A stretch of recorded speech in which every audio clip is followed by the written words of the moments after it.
1 Timóteo capítulo 5. Paulo agora nesta parte da carta a Timóteo vai iniciar uma série de... É interessante, a minha Bíblia está assim, ó, o título do capítulo é Conselhos acerca de viúvas, líderes e escravos. Conselhos. Mas já vê que não tem conselho. O que Paulo fala aqui são os deveres dessa doutrina. Lembra? O que fala aqui conselho, para dar uma amenizada, para dizer que é só um conselho, entenda-se como ordens de como nós devemos tratar diversos grupos de pessoas que ele vai mostrar aqui, pelo fato de nós crermos nessa doutrina. E hoje nós vamos analisar um texto grande, e eu não gosto tanto de analisar texto grande, mas é que Paulo se demora no mesmo assunto. Aliás, é impressionante. Ele vai rapidamente no versículo 1 e 2 falar de como Timóteo deveria tratar alguns grupos de pessoas na igreja, mas depois do 3 até o 16, que é o texto nosso, ele vai falar de como ele deveria lidar com as viúvas. Vocês vão entender por que ele demora tanto para falar sobre isso. Depois, nessa mesma linha tem palavras para a liderança, para os presbíteros, tem palavra para os escravos, que seriam os funcionários, os servos daquela época, palavras para os ricos, para o Senhor, enfim. Ele vai dar uma série agora de palavras práticas para diversos grupos de pessoas. Versículo 1 de 1 Timóteo capítulo 5 diz assim: Não repreenda asperamente o homem idoso, mas exorte-o como se ele fosse seu pai. Trate os jovens como irmãos, as mulheres idosas como mães, e as moças como irmãs com toda a pureza. Lembra que Timóteo é eu gosto da expressão, é um representante apostólico deixado em Éfeso, para deixar algumas coisas em ordem. Então imagina que ele ia ter que puxar a orelha de muita gente, ele ia ter que exortar muita gente, ele ia ter que corrigir muita gente, inclusive alguns que estavam na liderança. Por isso que ele escreve o capítulo 3. Agora, o que Paulo está dizendo aqui para Timóteo é: Timóteo, não fuja da sua responsabilidade. Lembra da mensagem do William de semana passada? Não te despreze pelo fato de você ser jovem. Você vai ser um exemplo, você vai perseverar nisso que você está fazendo, nisso que você está crendo, mas tem um modo correto de se fazer isso. Eu lembro da série de mutualidade, quando nós estávamos vendo isso, né? Essa questão de exortar um ao outro, de como é fácil a gente confundir isso, né? E usar palavras ásperas numa exortação, isso vai puxar a orelha, aí começa a criar aquelas inimizades, porque isso não é feito da maneira correta como devia ser feito. É interessante que Paulo vai usar duas palavras aqui, significa a mesma coisa. Pode significar a mesma coisa, que é a palavra exortar. Significa a mesma coisa, significa exortar. Mas a primeira palavra que ele usa é não repreenda asperamente. É um exortar de quase ofender com palavras, punir a pessoa com palavras. É aquele exortar que a gente sabe que vai rebaixar uma pessoa, que vai expô-la, que vai mostrar toda a vergonha de alguma coisa que ela fez, alguma coisa que precisa de exortação. Paulo não fala para Timóteo não exortar essa pessoa. Paulo fala: Timóteo, faça isso, mas da maneira correta. Então ele vai falar: não machuque com palavras o homem idoso, mas exorte-o. Só que aí essa segunda palavra, exorte-o, é aquela famosa palavra que ela é usada até pelo Espírito Santo, né, como o Consolador, como aquele que nos exorta, o Paracletos, o Paracaléu, a palavra aqui, que é uma palavra composta no grego, que é chamar, a ideia da preposição para, né, ao lado de, e caléu, que é chamar, ou seja, chama de canto. Não chega para conversar, não vai expor essas pessoas. A ideia não é essa. A ideia não é pegar o cara como exemplo, como Judas, colocar na frente e falar: tá vendo esse cara aqui? Nunca faça o que... A ideia não é: você vai perder as pessoas assim. Mas você não pode deixar de exortar também as pessoas, se elas não estão vivendo nessa doutrina. Mas você tem que fazer isso da maneira correta. A maneira correta é: chama ela do lado, no particular. Ninguém precisa ficar sabendo. Aliás, deixa eu abrir um bom parênteses aqui. Se a gente de fato seguir o que Mateus 18 fala, tem coisas que nem eu, como líder da igreja, preciso ficar sabendo. E Mateus 18 fala que se você souber que alguém tem algum pecado, você vai lá, sós, exorta ele. Se ele ouviu e parou e se arrependeu, morreu, você ganhou seu irmão, acabou. Não precisa levantar mais a questão para ninguém, não precisa contar nem para mim. Se ele se arrependeu, excelente, fica entre você e ele e bola para frente. Mateus 18, as palavras de Jesus, só fala que a gente tem que levar à frente alguma coisa se ele não te ouvir. Aí sim, aí leva 2 ou 3, de preferência a liderança junta, como vai ser falado mais para frente. Daí se ele não ouvir, leva para toda a igreja. Aí tem os passos, mas se ele ouviu, se você vem no sermão na primeira exortação, acabou. Acabou, ninguém precisa ficar sabendo que a pessoa está em pecado se ela se arrependeu, mesmo porque todo mundo luta contra pecados. Então a ideia de Paulo aqui é, Timóteo, cuidado para você não perder as pessoas. Exortar é uma das coisas mais difíceis que a gente tem para fazer. Aliás, é uma das coisas que torna, principalmente o ministério de liderança, tão difícil, né? E as pessoas não gostam de receber exortações, puxão de orelha. Mas Paulo está falando, Timóteo, você vai ter que exortar. Mas, olha só, exorte-o como se ele fosse seu pai. Agora, não como se fosse o pai hoje.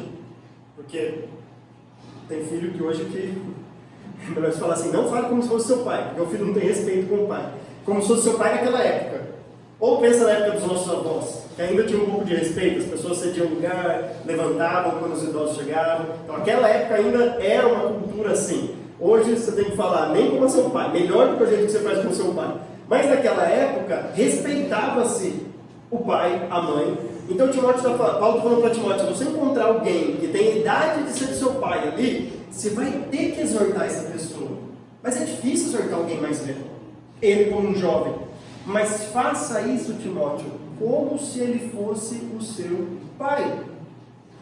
E mais ainda, trate os jovens como a irmãos.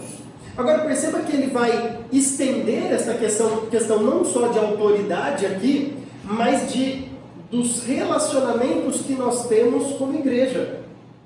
Então ele vai falar, encare os jovens como seus irmãos, as mulheres idosas como mães. Olhe para as mulheres idosas como se fossem suas mães. E consequentemente, as moças como a irmãs, com toda pureza. Essa ideia de toda pureza, literalmente é com toda inocência. O texto bíblico que vem na minha mente, quando Paulo usa com toda a inocência, é Gênesis capítulo 2, finalzinho do capítulo 2. Aquela nota, né? Homem e mulher viviam nus e não sentiam vergonha. Isso é inocência. É você, claro, você não vai exortar uma irmã nua na frente dela, não vai fazer isso. Mas a ideia de não olhar com malícia, com impureza para o sexo oposto. Então trate todas as mulheres da igreja tão bem, mas não com segundas intenções. Não flertando, trate como se fosse sua irmã. Encare as pessoas como suas irmãs, converse com elas, ou converse com eles, no caso de mulher, como se fossem irmãos e irmãs. A ideia é que os nossos relacionamentos aqui devem ser encarados como uma família. Não foi à toa que eu li para vocês Gálatas capítulo 6. Paulo vai dizer lá que nós devemos fazer o bem a todos, especialmente aos da família da fé. Aliás, esse tema família é a ilustração mais usada no Novo Testamento para a igreja, de maneira que Jesus faz uma coisa que talvez chocaria muito a gente. E choca mesmo quando ele faz isso. Porque tem um episódio que Jesus está numa casa, e aí as pessoas chegam para ele e falam assim, Jesus, sua mãe e seus irmãos estão aqui. Provavelmente Tiago e Judas, que escreveram 2 livros do Novo Testamento, que eram meio irmãos de Jesus, ele tinha outros irmãos, outras mães, né? Jesus foi o primogênito, e até ter Jesus, a Maria era virgem, foi uma concepção miraculosa, mas depois, como não é pecado nenhum, ele teve outros filhos com José, que eram meio irmão de Jesus. O texto fala, Jesus, sua mãe e seus irmãos estão aqui para te ver. Jesus faz algo que talvez chocaria a gente. Ele fala assim, quem é minha mãe? E quem são meus irmãos? Minha mãe e meus irmãos são aqueles que fazem a vontade do Pai. Lembra que até aquele momento, a família dele duvidava que ele era o Messias. Depois eles acreditaram nele. Mas até aquele momento, a família dele olhava e falou assim, quem é esse mano velho aí nosso que acha que é Deus, o Salvador do mundo? Depois eles entenderam mesmo que era o Salvador do mundo. Tanto é que Judas e Tiago têm 2 livros escritos na Bíblia. O livro de Tiago e o livro de Judas são escritos por meio irmão de Jesus. E a gente vê Maria depois naquela comunidade de Atos inicial ali junto com os primeiros discípulos. Eles entenderam. Mas até então eles falaram assim, aliás nesse episódio, eles queriam falar, vamos colocar Jesus ali, trancar ele em casa, que também é doido, ele está achando que é Deus. Né? Que isso, a gente cresceu com ele lá, né? Em casa, e agora ele está com essa ideia de que é Deus. Aí Jesus fala, quem que é minha família? Quem que é minha mãe? Quem são meus irmãos? A gente às vezes não tem ideia a dimensão com que Deus encara a igreja. Ele praticamente redefine o que é família. Porque talvez tenha gente da sua família que não seja salvo. E como nós cremos na Bíblia, essa pessoa infelizmente não estará conosco no céu para todo sempre. Se ela não é salva em Cristo, se ela morreu rejeitando o Evangelho de Cristo. Mas todos aqueles que são seus irmãos na fé, você vai passar toda eternidade com eles, diante da presença de Deus. De modo que nós seremos uma grande família lá no céu. Então é isso que Paulo está falando para Timóteo aqui. Encare as pessoas da igreja como sua família. Agora, essa questão da pureza, da inocência, serve para todos os grupos, mas não é à toa que Paulo fecha esses 4 grupos de pessoas, os mais velhos, as mais velhas, os jovens e as jovens, e ele deixa a pureza mais relacionada às jovens, porque ele sabia que Timóteo era um jovem, e talvez seria muito perigoso Timóteo começar a exortar alguma irmãzinha lá, alguma mulher que estava solteira, e falou, Timóteo, calma, não vai cair na armadilha do diabo. Cuidado com isso daí, então trate como se ela fosse a sua irmã. É curioso, se você der uma olhada no livro de Tito, que é muito parecido com Timóteo nas questões de exortações, lá em Tito capítulo 2, Paulo vai falar para Tito assim, versículo 1: você, porém, fale o que está de acordo com essa doutrina. Percebe que a preocupação de Paulo é a mesma, né? A única coisa é que Tito estava lá em Creta, na ilha de Creta, e Timóteo estava em Éfeso. Mas você vai ter que falar o que está de acordo com essa doutrina, as mesmas instruções que ele dá para Timóteo praticamente. Aí ele vem falando como ele deveria tratar também esses grupos de pessoas. Aí ele fala assim, ensine os homens mais velhos a serem, aí tá o que Tito tinha que falar para os homens mais velhos. Aí versículo 3, semelhantemente, ensine as mulheres mais velhas a serem. E aí está agora o que as mulheres mais velhas têm que ser. Aí no versículo 6, da mesma maneira, encoraje os jovens. Então, gente, você trata com os jovens, Tito. Mas daí no versículo 4, voltando um pouquinho, depois que ele fala das mulheres mais velhas, ele fala assim, assim poderão, essas mulheres mais velhas, orientar as mulheres mais jovens a amarem seus maridos e seus filhos. Então, Paulo praticamente fala para Tito assim, Tito, não vai dar uma de bobão aí e falar assim, não, eu vou lá no meu escritório, né, orientar uma menina novinha, mas eu estou só aconselhando ela. Não vai se fechar numa sala com ela, deixa que isso daí são as mulheres mais velhas que fazem. Praticamente Paulo está dizendo, Tito, não vai se meter com isso. Então você trata com um homem mais velho, você trata com mulher mais velha, você trata com um homem mais novo, mas as jovenzinhas da igreja, Tito, você é solteiro, não vai mexer. Deixa que as mulheres mais velhas tratem com elas. Agora, por que ele fala para Timóteo tratar como irmã e Tito nem tratar? Não sabe. Não sei se Tito tinha mais problema com isso, né? E Timóteo menos, enfim. Mas a questão é o mesmo, o princípio é o mesmo. Se você tiver que conversar com uma mulher, trate como se ela fosse a sua irmã. Trate com pureza, com respeito, com decência. Né? Ore para ela, converse com ela como se ela fosse a sua irmã. Então isso é o que Paulo está dizendo para Timóteo em relação a esses grupos, que engloba praticamente toda a igreja. Aliás, toda a igreja. Ou a igreja é gente mais velha, as mulheres mais velhas, os homens mais novos e as mulheres mais novas. Engloba toda a igreja. E Timóteo é que era responsável por exortar todo este grupo, inclusive os líderes. Aliás, essa palavra mais velhos é a mesma palavra usada para presbíteros, são os anciãos, são aquelas pessoas mais velhas da igreja. E se eles não estivessem andando de acordo com essa doutrina, era a função de Timóteo repreender essas pessoas. Agora, dentro de todo este grupo, agora Paulo vai tratar com um grupo mais específico a partir do versículo 3. Olha o que ele diz aí, nós vamos ler do 3 até o 16, acompanha a leitura e depois nós vamos tirar algumas lições disso. Ele diz assim, trate adequadamente as viúvas que são realmente necessitadas. Mas se a viúva tem filhos ou netos, que estes aprendam primeiramente a colocar a sua religião em prática, cuidando de sua própria família e retribuindo o bem recebido de seus pais e avós. pois isso agrada a Deus. A viúva realmente necessitada e desamparada põe sua esperança em Deus e persiste dia e noite em oração e em súplica. Mas a que vive para os prazeres, ainda que esteja viva, está morta. Deles estas ordens, para que sejam irrepreensíveis. Se alguém não cuida de seus parentes, especialmente dos da sua própria família, negou a fé e é pior que um descrente. Nenhuma mulher deve ser inscrita na lista de viúvas, a não ser que tenha mais de 60 anos de idade, tenha sido fiel ao seu marido e seja bem conhecida por suas boas obras, tais como criar filhos, ser hospitaleira, lavar os pés dos santos, socorrer os atribulados e dedicar-se a todo tipo de boa obra. Não inclua nesta lista as viúvas mais jovens, pois quando seus desejos sensuais superam a sua dedicação a Cristo, querem se casar. Assim elas trazem condenação sobre si por haverem rompido o seu primeiro compromisso. Além disso, aprendem a ficar ociosas, andando de casa em casa. E não se tornam apenas ociosas, mas também fofoqueiras, indiscretas, falando coisas que não devem. Portanto, aconselho as viúvas mais jovens, se casem, tenham filhos, administram suas casas e não deem ao inimigo nenhum motivo para maledicência. Algumas, na verdade, já se desviaram para seguir a Satanás. E depois eu leio o versículo 16 para nós terminarmos. Então Paulo agora vai discorrer um longo parágrafo a respeito das viúvas. Por que Paulo faz isso? Bom, porque nós temos que entender o contexto daquela região, tá? daquela época especialmente.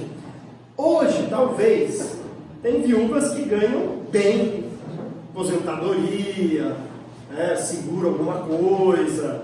Aliás, tem viúva que quando fica viúva ganha até mais, porque o marido às vezes era gastão, vai saber. Ganha até mais, tem uma vida até melhor, do que o marido, ou ganha mais que ele, tem que ser, enfim, uma série de coisas. Mas naquela época não era assim que funcionava. Era muito raro, não que não existia, mas era muito raro mulheres que trabalhavam. Naquela cultura, a grande maioria das mulheres ficava em casa, cuidando da sua casa, do seu marido, dos seus filhos. De modo que quando o marido falecesse, elas de fato não tinham nada de auxílio. Nada de auxílio. Interessante que Paulo começa no versículo 3 dizendo assim: se alguém tem a revista atualizada, alguém usa, eu sei que tem gente que gosta da revista atualizada, cadê o William, né? O William é o cara da revista atualizada. Lê para mim, William, versículo 3, por favor, o que Paulo fala aí. Honra as viúvas verdadeiramente viúvas. Não é curioso? Alguém que é verdadeiramente viúva. Mas como assim? Só não é verdadeira viúva quem esconde que o marido, né?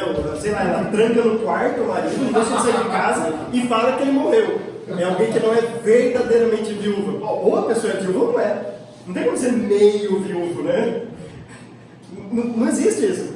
Mas a ideia que a NVI já traduz aqui pra gente é: trate adequadamente as viúvas que são realmente necessitadas. Paulo não está falando da viúva só, uma viúva em si, mas de uma viúva que de fato não tem com quem socorrer. Então, a verdadeira viúva que Paulo está falando aí é aquela viúva que não tem recurso.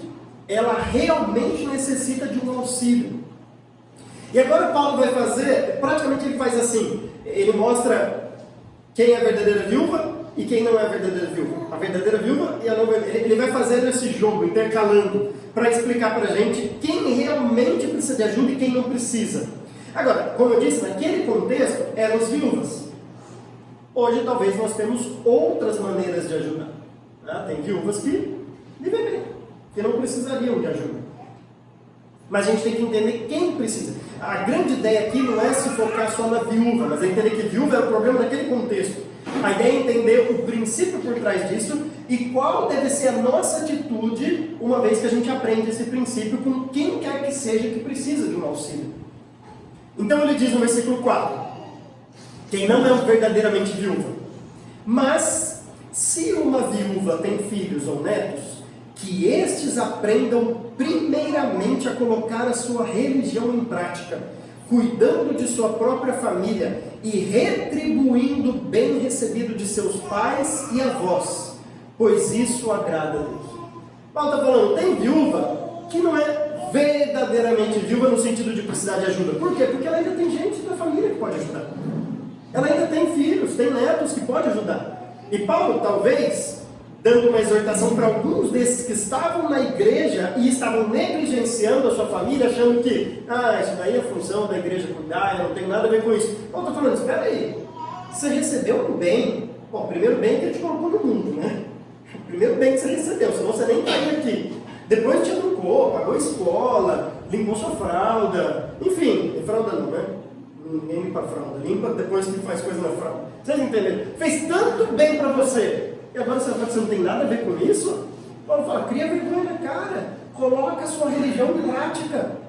Aliás, no versículo 8, ele vai mais além. Ele fala assim, se alguém não cuida de seus parentes, e especialmente dos da sua própria família, parece que ele está pensando em uma família mais próxima, como mãe, né, pai e tudo mais, negou a fé e é pior que um descrente.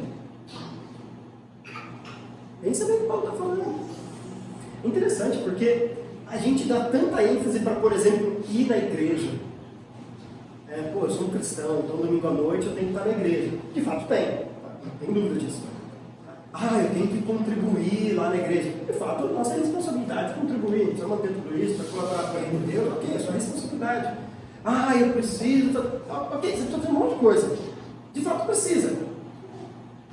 Agora o Paulo está falando, se você negligenciar sua própria família que está precisando de ajuda, alguém que realmente não tem para onde ir, você está pior que um descrente. Está pior que um descrente. Porque pelo menos o descrente, ele está nem aí para isso mesmo. Ele não é crente. Ele não tem os valores do cristianismo com ele. Então ele chuta tudo pro alto mesmo, quer saber, minha família, pouco importa, minha mãe ficou no asilo aí, estou nem aí para ela, enfim, sei lá. Estou nem aí para ela. Agora, um cristão que tem os valores do cristianismo e nega o auxílio à sua família, o meio-irmão de Jesus, Tiago, abram lá. Tiago, no capítulo 2,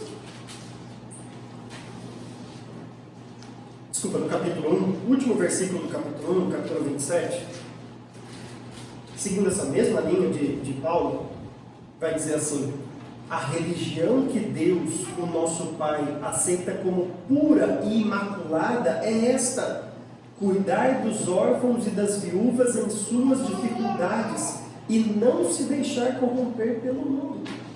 Lembra que o contexto da carta de Tiago está falando para a gente colocar a nossa fé em prática e não dizer só que eu tenho fé, porque é muito fácil falar eu tenho fé. Aí ele vai falar, os demônios falam crer em Jesus, né? O demônio vai duvidar que Jesus existe? Via Jesus desde lá antes da fundação do mundo, antes de criar o homem, o demônio estava vendo que Jesus existia, ainda como anjo, sem cair, claro, mas ele vai duvidar que Jesus existe, até ele tem fé em Jesus. Então não me venha falando assim, eu tenho fé em Jesus. Tiago está falando, eu quero ver se tem fé em Jesus. E como você vê que tem fé em Jesus? Pelas suas obras. Tiago fala, uma fé sem obras é uma fé morta, uma fé que assim, é muito fácil falar. Eu quero ver se você realmente crê em Jesus Cristo. Por isso que eu falo, a religião verdadeira para Deus é uma religião posta em prática. E você põe em prática essa religião iniciando com o cuidado da sua família.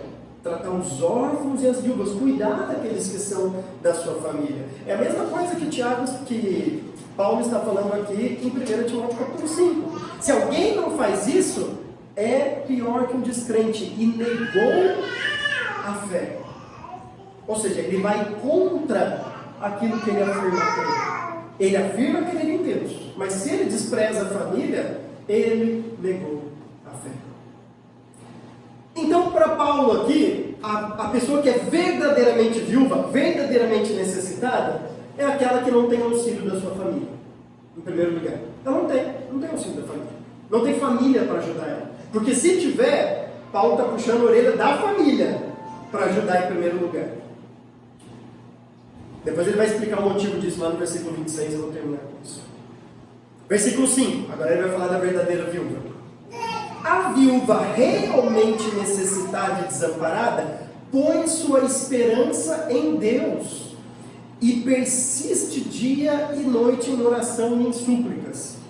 Agora, não é que a pessoa só fica orando 24 horas por dia, né? Então, se for viúva, verdadeiramente viúva, tem que ficar orando 24 horas. Você bate na casa dela e não está orando, não é viúva. Ele vai fazer um contraponto para aquelas que não são verdadeiramente viúvas novamente no versículo 6. Mas a que vive para os prazeres, ainda que esteja viva, está morta. Paulo está dizendo, tem aquelas que ficam viúvas e pensam assim, agora eu tenho mais tempo, eu não tenho marido para cuidar. Como ele vai falar lá em 1 Coríntios capítulo 7, ele fala isso, o solteiro não tem que agradar o seu cônjuge, porque aquele que é casado fica dividido, claro. Não pode chegar e falar assim, ó, vou num projeto missionário e ficar 2 meses fora, tá? Tchau. Não, espera aí, você tem família, você tem filhos, você não pode fazer isso, então, você tem que conversar bem, planejar. O solteiro pode. O cara fala, vou ficar 6 meses fora, você pode fazer o que quiser. Então, algumas viúvas, talvez estivessem pensando, agora eu tenho mais tempo, eu não tenho marido para cuidar. Eu vou me dedicar mais à obra de Deus.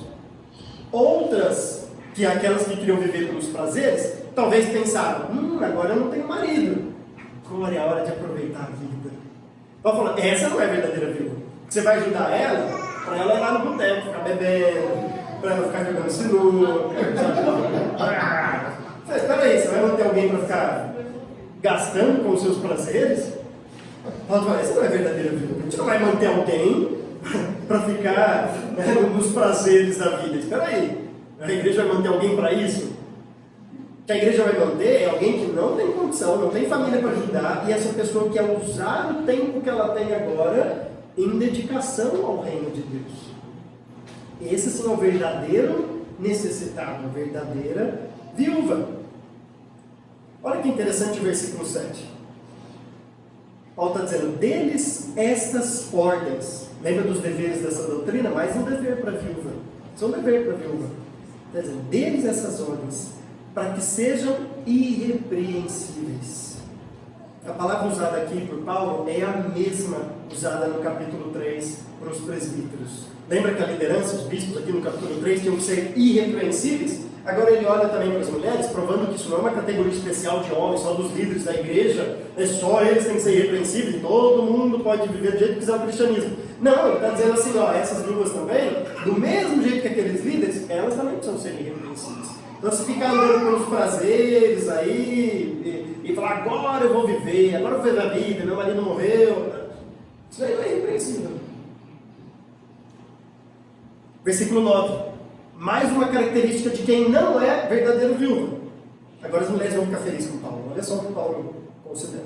Nenhuma mulher deve ser inscrita na lista de viúvas, a não ser que tenha mais de 60 anos de idade, tenha sido fiel a seu marido e seja bem conhecida por suas boas obras, tais como criar filhos, ser hospitaleira, lavar os pés dos santos, socorrer os atribulados e dedicar-se a todo tipo de boa obra. O que Paulo está pensando aqui? Paulo está pensando que tem aquelas mulheres que pensam, a minha função como mulher é essa. Eu vou cuidar do meu marido, ser conhecida como essas boas obras. Quais são as boas obras? Criar filhos, ser hospitaleira, lavar os pés dos santos, que era uma prática comum da hospitalidade. Quando você recebia alguém, você lavava os pés. Ou seja, era alguém que estava mais dedicado ao seu lar, de maneira que ela, pela dedicação ao lar, não por preguiça, pela dedicação ao lar das boas obras, ela decidiu não trabalhar.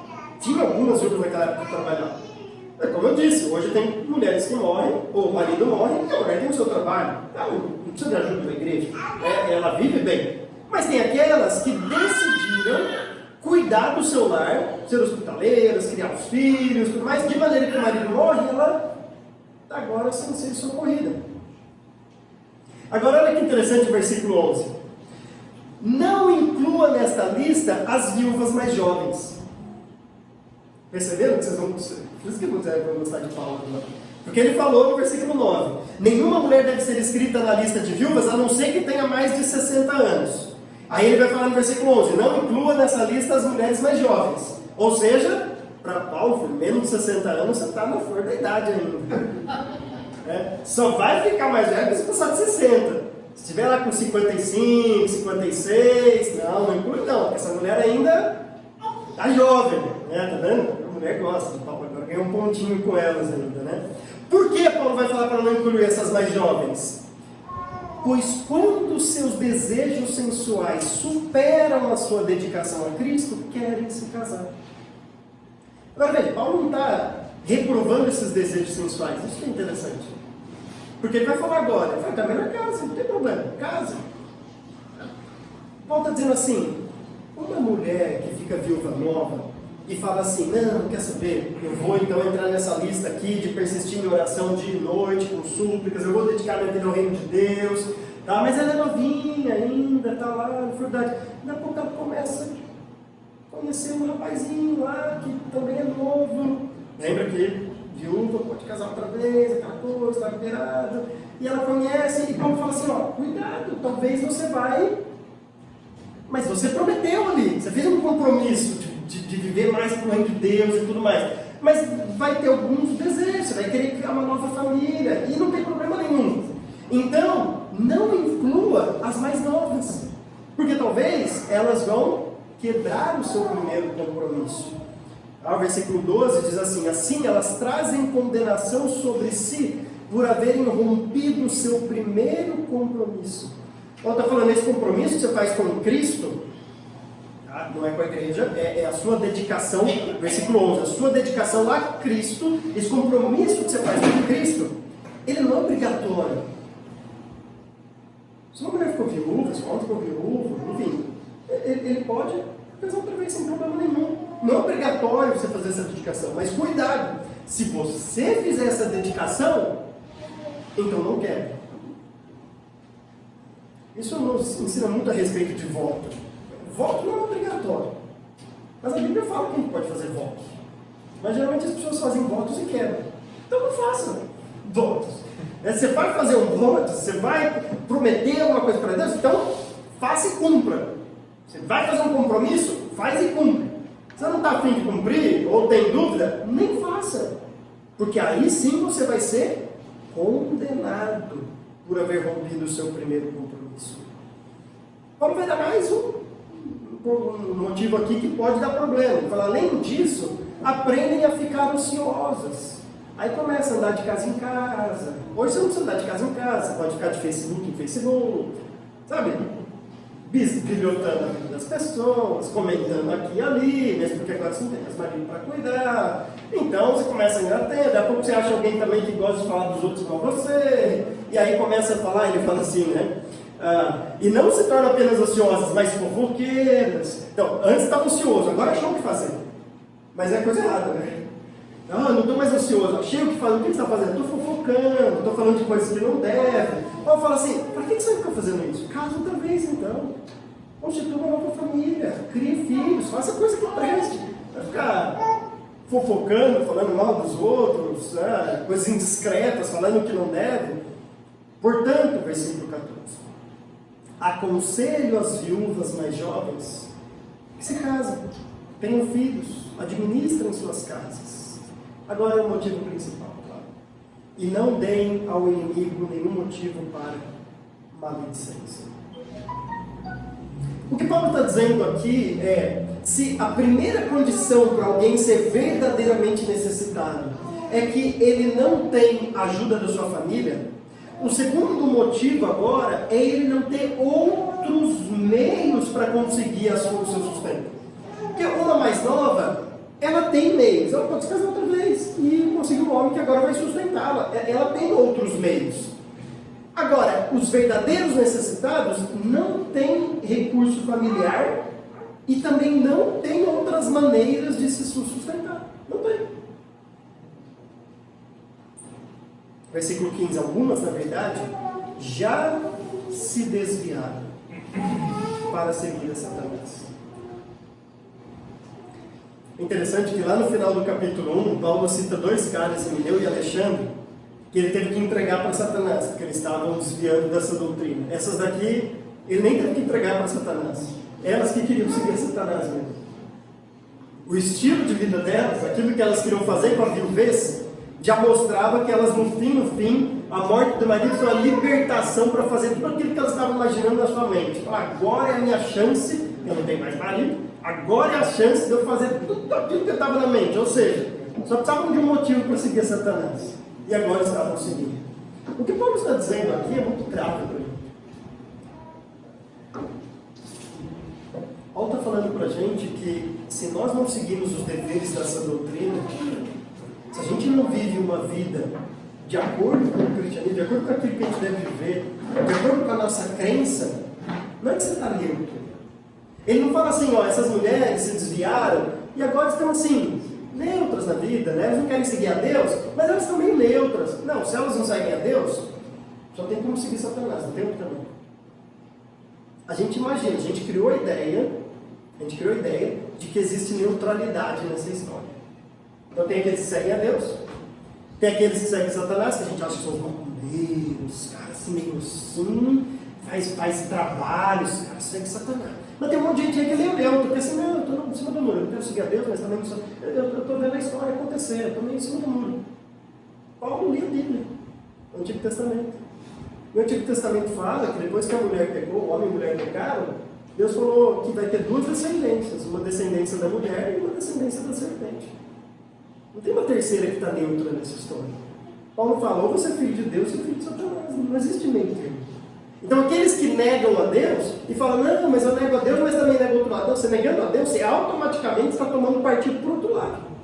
Você não quer fazer a vontade de Deus, você automaticamente não fazendo a vontade de Deus, você vai fazer a vontade de Satanás. Não existe assim a vontade de Deus, a vontade de Satanás, e uma vontade neutra que está no meio, que não fede, não cheira, que está meio assim. Não, ou você faz um ou você faz outro. Por exemplo, ou você fala a verdade ou você mente. Não tem como você falar assim, eu não vou falar a verdade, mas também não vou mentir. Mas como? Você vai fazer o quê? Ficar de boca fechada? Você não vai falar nada na sua vida? Ou você fala a verdade, ou você mente. Ou você segue a Deus, ou você segue Satanás, que é o pai da mentira. Não tem meio termo. Não tem como. Então, essas mulheres que ficaram viúvas, que falaram, agora eu vou seguir os prazeres, está seguindo Satanás. Qual que é o motivo disso tudo no versículo 26, do versículo 16? Ele diz assim, se alguma mulher crente tem viúva em sua família, deve ajudá-la. Agora olha o que ele fala no finalzinho do versículo 16. Não seja a igreja sobrecarregada com elas, a fim de que as viúvas realmente necessitadas sejam auxiliadas. Finalzinho do governo do Fernando Henrique Cardoso aqui no Brasil, mas isso foi mais instituído com o Lula depois no seu primeiro governo, foi instituído o que hoje nós popularizamos como Bolsa Família. Isso foi um projeto embrionário do Fernando Henrique Cardoso, mas que depois o Lula levou a cabo mesmo e colocou, implementou este projeto mesmo, tanto é que é mais popularizado como um projeto vindo do PT e do Lula. E eu cansei de ver reportagens de gente que se aproveita de algo que seria para auxiliar aqueles que realmente necessitam de auxílio, que tem gente que precisa. Tem aquela mãe lá no Nordeste que o marido faleceu, abandonou, deixou, ela tem um monte de filho, não tem como trabalhar, tem que deixar os filhos, né? Enfim, ela realmente precisa de uma ajuda. É a verdadeira necessitada. Mas daí vira e mexe, você tem uma reportagem de alguém que esconde a renda, passa um relatório errado para o governo para receber uma ajudinha. Eu já vi uma reportagem que entrevistaram mesmo uma mulher que não parava de ter filho. A mulher falou claramente na reportagem, não, eu tenho bastante filho mesmo, porque cada filho que eu recebo é um tanto a mais do governo, então eu faço as contas e compensa para receber. Tudo isso acaba queimando um projeto bom em prol de tantas pessoas, né, em detrimento de tantas pessoas que usam de um projeto que seria bom, mas para abocanhar um dinheirinho que não seria deles. Eles não precisam realmente. Tem aquelas pessoas que precisam. A mesma coisa pode acontecer na igreja. O que Paulo está dizendo aqui é, tem aqueles que são realmente necessitados. Esses a gente precisa ajudar. Não tem recurso. Não tem de onde tirar. A gente acabou de falar de uma mulher que o marido abandonou, que ela teve que largar o seu emprego, vir para Ribeirão com a sua filha. A filha não pode sair de casa por uma série de alergias, ela não pode ter contato com ninguém, ela não pode nem trabalhar, deixar a filha sozinha, não pode deixar... Ela não tem de onde tirar recursos. A gente tem pessoas que são verdadeiramente necessitadas. Mas você tem tantos outros que querem dar uma bocanhadinha no nosso cristianismo. No fato de que o cristianismo precisa ajudar os outros, colocar a nossa religião em prática. Aí você tem pessoas que falam assim, bom, já que vocês estão aqui para ajudar, eu estou aqui para ser ajudado. Né? Então, já que é para ajudar alguém, me manda aí. Paulo está falando, a igreja não deve ser sobrecarregada com essas pessoas. A gente tem que colocar em prática o nosso cristianismo. Mas a gente não tem que sair dando dinheiro para todo mundo, não tem que sair ajudando. A gente tem que ajudar quem é realmente necessitado. O que Paulo está dizendo aqui nesse texto é que nós temos deveres em relação a essa doutrina. Versículo 1 e 2 mostrou que nós temos deveres de exortar a pessoa, mas dito certo, tratamento familiar que a gente deve ter uns com os outros. E depois ele mostrou que nós temos deveres de colocar a nossa fé em prática, não negar a nossa fé e ajudar quem realmente precisa. É uma pena que tem gente que quer se aproveitar disso, mas quando nós depararmos com alguém que realmente é necessitado, como aquelas viúvas que eram realmente viúvas, verdadeiramente viúvas, é responsabilidade da igreja ajudar essas pessoas. Eu sei que isso às vezes mexe no nosso bolso, mexe no nosso tempo, mexe nas nossas prioridades, porque você vai deixar de tocar um celular, ter o celular de última moda para ajudar alguém que está precisando. Você vai talvez perder um dia que você podia estar passeando no shopping para na casa de alguém que está precisando de ajuda. Mas isso é colocar a nossa fé em prática. Se a gente não fizer isso, a gente nega a fé. E é pior que os crentes. Que Deus nos livre de ser assim. Amém? Amém.